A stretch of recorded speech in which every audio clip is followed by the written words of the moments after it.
Impact has protocols. There are people who do things haphazardly. They are here and there. So even the one God gave them, they lose it. The prophet Nathan told the king a parable when he was trying to rope him. He said, my Lord gave me a servant to keep. He said, as I was busy here and there. 1 Kings 20, 39, 40. He said, I lost him. You will lose your vision if you don't give yourself wholly to it. I tell myself, if it does not add up to advancing my calling, it's a distraction. No matter what it is called. It can be called wedding. It can be called marriage. It can be called friendship. If it doesn't advance my calling and my vision, it's a distraction. This is what I learned from those who taught me. I was listening to Bishop the other time, and he said he's been in Lagos for more than 29 years. He doesn't know the road to the market. Like, he didn't start big. There was a time when he too trekked, but he was focused. So everybody had their department. The apostle said, it is not meet for us to give ourselves to tables. He said we'll continually give ourselves to prayer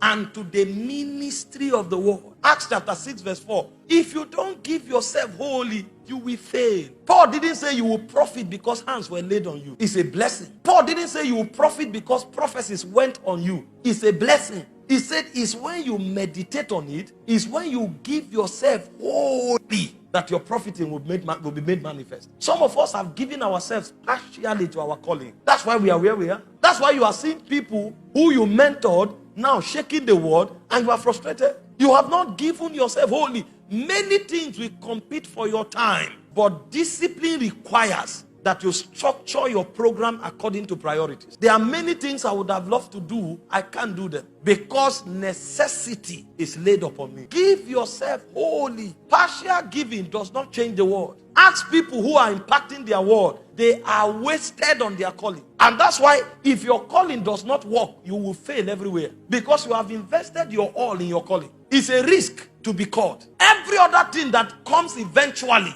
is bettered by the calling. But trust me, if you didn't give yourself wholly to that calling for it to speak, you will waste. It's like a wasted life. But because of the result it generates, it becomes a profitable life. So if you give yourself partially, you are taking a big risk. Because at the end of the day, it won't work. Give thyself wholly. And if I must give you a reference point, in case you don't know where to start with prayer and the word. Because that's the requirement the apostles gave us. In Acts 6 verse 4, it said, well, we continually give ourselves to prayer and to the ministry of the word. You find people who say they are ministers. They don't even have enough time to pray to hear God. Let alone having time to pray for the congregation. Meanwhile, the patriarchs of old and the apostles, this was their life. I was reading the Bible and I saw what Samuel said. I was so humbled. He said, I will not sin against God by not praying for you. So this man considered not praying for the congregation a sin. This was not God talking. This was him realizing the demands of the call.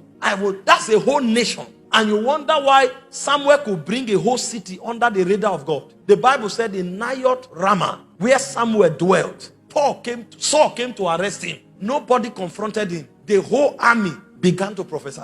This one is beyond the mantle. This is a radar. When Saul came himself, Saul tore his garment, prophesied naked from night till morning. In the days of Samuel, he was more potent than the armed forces. If you study Samuel 7, when the Midianites, the Canaanites wanted to destroy Israel, the army paralyzed. They brought a prophet. And Samuel showed up, erected a stone in verse 12, and called it Ebenezer. And he said, hitherto has the Lord helped us. And the Bible said, the hand of God was perpetually against the Philistines all the days of Samuel's life. To let you know, this was Samuel's ordination. All the days of his life. And he said the lands that were taken from them were restored from Ekron unto Gath. A man became an army. A man became a covering for a nation. But what was the foundation? I will not sin against God by not praying for you. He was so sure of the calling that in the last days of his life, he stood publicly and lifted his hand. If I've taken one lamb from anybody, come and accuse me. Nobody could accuse the man. He knew what to commit himself to. I'm not talking this one that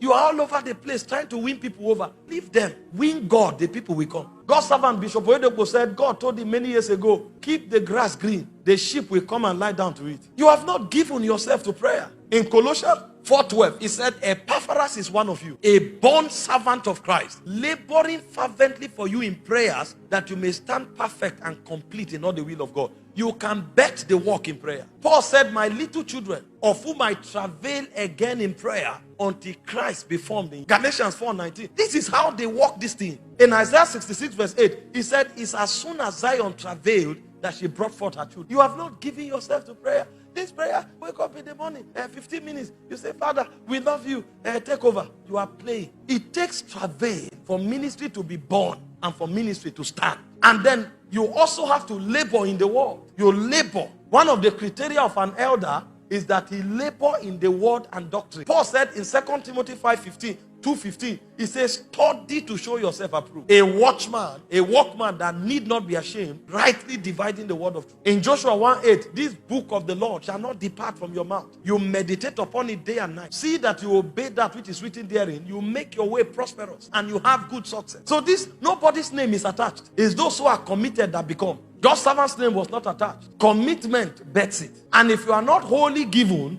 the beast of the field will come and they will devour. In Isaiah 56 verse 9, there was a herald. He said, come ye, all the beasts of the field, come to devour all the beasts of the forest. Satan was inviting his colleagues. This guy is not on duty. It's time to plunder. See verse 10. See why it became audacious. You are wondering, why are miscarriages happening here? Why are members not coming? Why is this thing not growing? Satan is audacious because you gave him a room. He said his watchmen are blind. They are ignorant. They are dumb dogs. They come back. They are sleeping, loving to slumber. So when they see that you are off guard, there is an alarm. This is our opportunity. They will plunder. Ignorant, not giving to the word. Blind, dumb, not giving to prayer. So we can now have liberty. And they show up and destroy the work of God. If you want to be impactful, you must be given wholly and wholly to prayer and to the ministry of the word.